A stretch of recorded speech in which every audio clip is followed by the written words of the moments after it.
Bismillahirrahmanirrahim.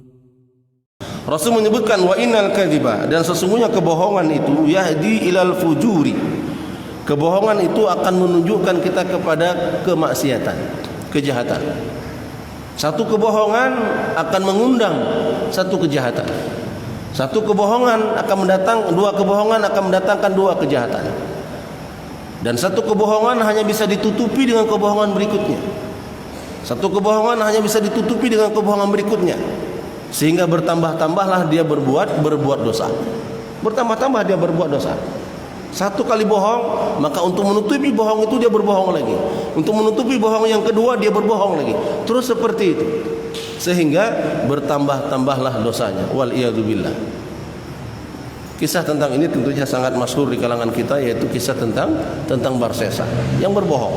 Padahal dia ulama yang hidup pada masa Bani Israil.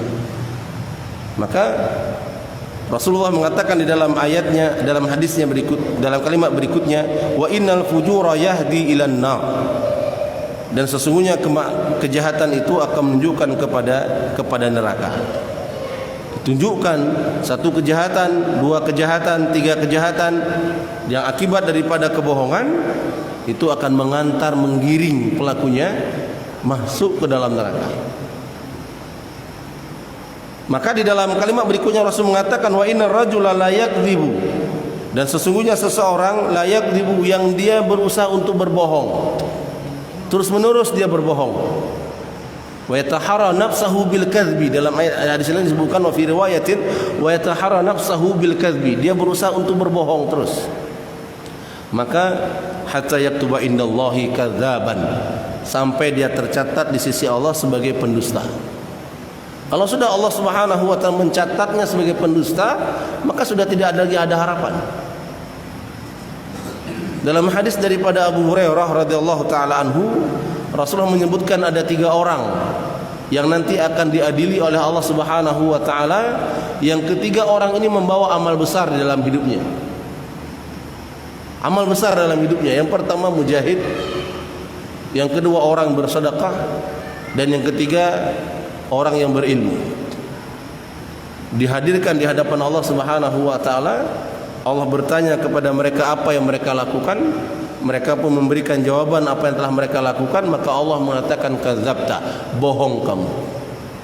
Sudah tercatat di sisi Allah dia pembohong. Dia berjihad tujuannya bukan untuk Allah. Niatnya sudah tidak lurus. Niatnya sudah berbohong dengan niatnya. Dalam salat dia mengatakan inna salati wa nusuki wa mahyaya wa mamati lillahi rabbil alamin. Ternyata dalam hidupnya tidak. Salatnya bukan untuk Allah. Ibadahnya bukan untuk Allah, hidupnya juga bukan untuk Allah, hidupnya untuk manusia, hidupnya untuk jabatannya, hidupnya untuk dunianya.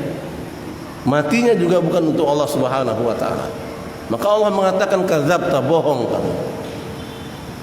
Semoga kita tidak termasuk orang-orang yang divonis bohong, pendusta oleh Allah Subhanahu wa taala.